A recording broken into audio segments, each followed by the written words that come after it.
마가복음 10장 말씀과 누가복음 18장 말씀을 보면 바디메오라는 사람이 등장을 합니다. 오늘은 맹인 거지 바디메오에 대한 말씀으로 소중한 교훈을 찾아보도록 하겠습니다.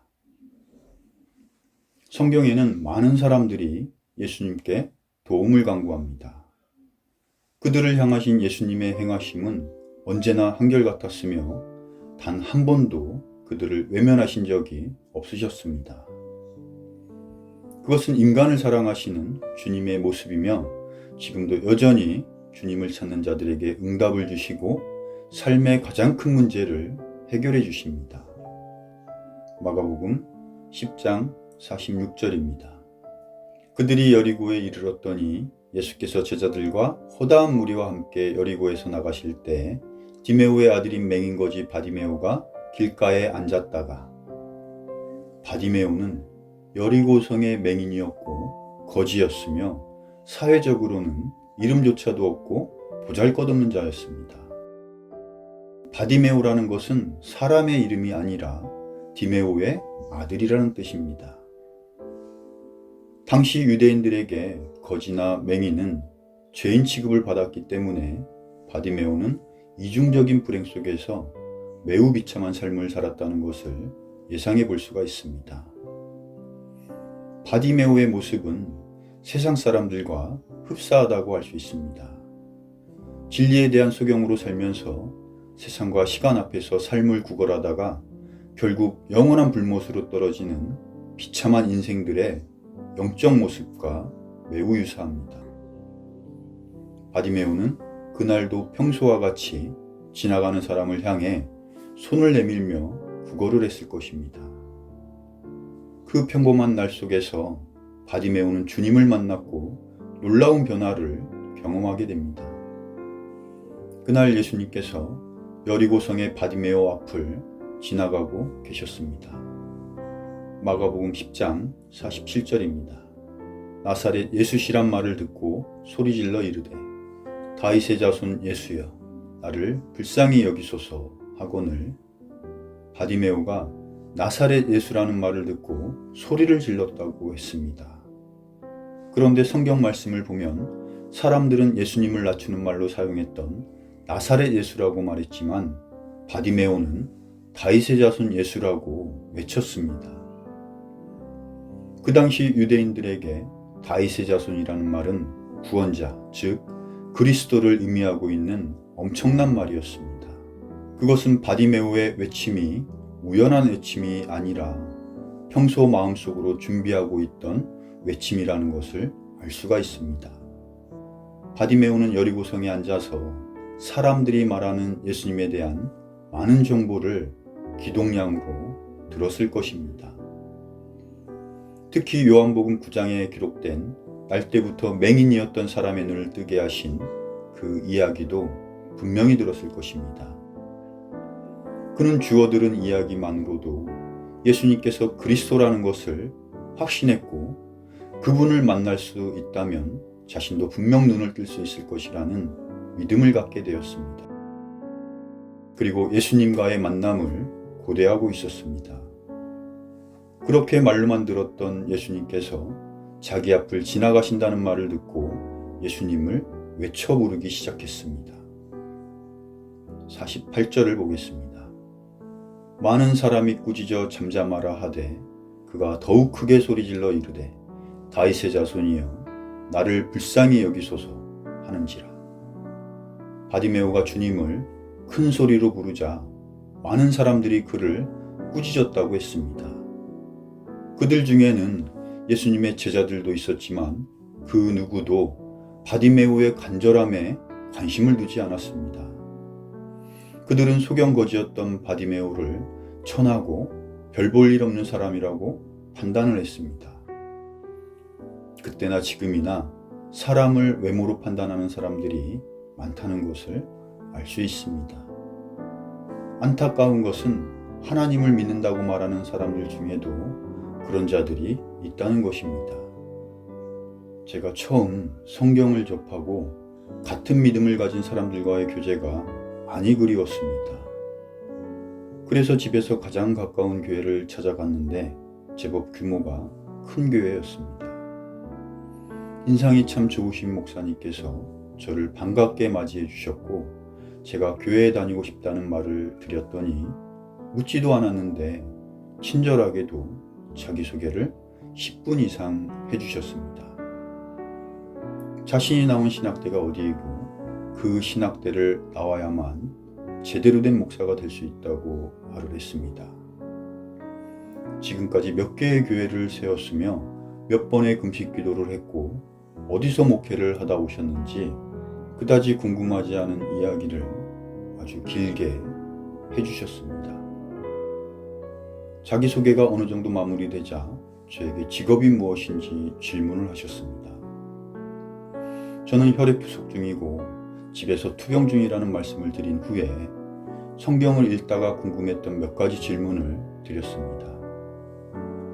그런데 조금 전까지 친절하고 활기차 보이던 목사님은 어디론가 사라져버리고 무척 피곤해 보이는 목사님께서 저에게 한마디 하셨습니다. 질문은 전도사들한테 하고 문 앞에 있는 메모지에 전화번호를 적어놓고 가면 연락을 주겠다고 했습니다. 그래서 전화번호를 적어놓고 집으로 돌아와서 연락이 오기만을 손꼽아 기다렸습니다. 그런데 19년이 지난 지금까지 연락이 없습니다.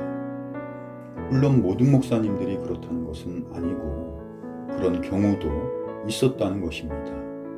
많은 기독교인들이 진리를 구하는 자들에게 오히려 꾸짖는 자와 같이 말을 합니다. 구하는 자의 길을 막고 방해자와 같은 행동을 합니다. 바디메오를 꾸짖는 자들과 같이 사람의 외모를 보고 판단하며 별 볼 일 없고 작은 자라고 느껴지면 함부로 대하기도 합니다. 바디메오는 사람들의 꾸짖음이라는 엄청난 장벽을 넘어서 더 크게 주님을 외쳐 불렀습니다. 그리고 예수님을 만나게 됩니다.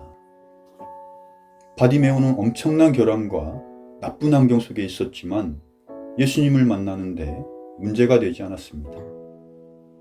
그것은 어떤 환경과 어떤 조건 속에서도 주님은 간절히 외쳐 부르는 자를 결코 외면하지 않으신다는 것입니다. 정말 중요한 진리는 바디메오가 여기저기 예수님을 찾아다닌 것이 아니라 예수님께서 바디메오 앞까지 오셨다는 것입니다. 간절함이 있는 곳에는 언제나 주님께서 먼저 찾아오십니다. 49절 보겠습니다. 예수께서 머물러 서서 그를 부르라 하시니 그들이 그 맹인을 부르며 이르되 안심하고 일어나라. 그가 너를 부르신다 하매 예수님께서 바디메오의 음성을 듣고 멈추셨습니다. 그날은 예수님께서 예루살렘을 향해 지나가는 마지막 길이었습니다.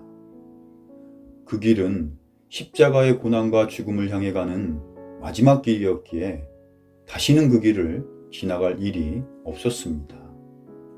바디메오에게도 주님을 만날 수 있는 마지막 기회였습니다. 바디메오는 그 소중한 마지막 기회를 붙잡았던 것입니다. 우리가 이 부분에서 얻을 수 있는 중요한 교훈은 주님께서 받아주시는 때는 한정되어 있다는 것입니다. 지금은 많은 기회가 있는 것처럼 느껴질 수 있지만 주님의 은혜가 영원히 이 땅에 지속되는 것이 아닙니다. 은혜가 끊어지는 날이 속히 온다는 사실을 기억하며 게을러서 혹은 세상 일이 너무 바빠서 주님께서 주시는 많은 기회들을 미루고 놓치는 어리석은 자가 되지 말아야 합니다. 50절 보겠습니다. 맹인이 겉옷을 내버리고 뛰어 일어나 예수께 나아오거늘. 바디메오는 예수님께서 부르시자 자기 옷을 내버리고 뛰어서 예수님께 나아갔습니다. 바디메오의 간절함과 적극적인 믿음의 태도를 확인해 볼 수 있는 말씀입니다.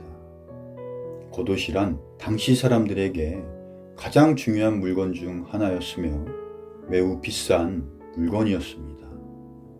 중동 지방은 낮에는 무덥지만 밤에는 몹시 추워서 가난한 사람들은 겉옷을 이불 삼아 사용하기도 했습니다. 출애굽기 22장 26절에서는 이웃의 옷을 전당 잡았어도 해가 지기 전에는 그 옷을 돌려보내야 한다고 말씀하실 정도로 옷은 가난한 자들에게는 매우 중요한 물건이었습니다. 특히 맹인이며 거지였던 바디메오에게 그 겉옷은 전 재산이라고 해도 과언이 아닐 것입니다. 그런데 주님의 부르심에 가장 중요한 겉옷을 내버리고 예수님께 뛰어나갔다고 했습니다. 많은 사람들이 주님의 음성을 듣지만 겉옷 때문에 주님 앞으로 달려나가지 못합니다. 아주 사소한 세상 일들로 인해 주님 앞으로 나오지 못하는 경우가 너무나 많이 있습니다. 바디메오는 주님에 대하여 기동량으로 주어들은 작은 지식을 가지고 있었지만 열정적으로 예수님께 달려나갔습니다. 우리는 바디메오보다 예수 그리스도에 대한 더 크고 풍성한 지식을 가지고 있지만 바디메오처럼 열정적으로 예수님께 달려나가는 삶을 살지 못할 때가 더 많이 있습니다. 우리는 완성된 성경 말씀을 가지고 있으며 성령의 내주하심이라는 직접적인 증거 속에서 살고 있습니다.